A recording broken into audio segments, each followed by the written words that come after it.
আমাদের কাছে একটু আগে খবর আসে, কারণ 12টা নাগাদে খবর এখানে একটা স্কেলিটন পাওয়া গেছে।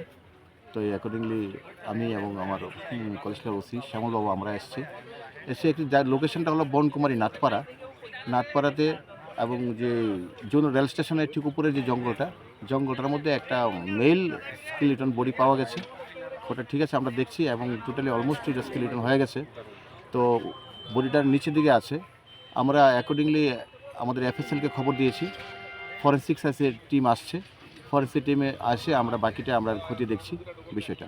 তো চেহারাটা এখন আইডেন্টিফাইড না, টোটালি আনআইডেন্টিফাইড। হাওয়ার আমরা একটা ইনভেস্টিগেশন ইনকোয়ারি স্টার্ট করবো বডিটা আইডেন্টিফাই করার জন্য, বাকি ইনভেস্টিগেশন দেখছি আমরা কী করা।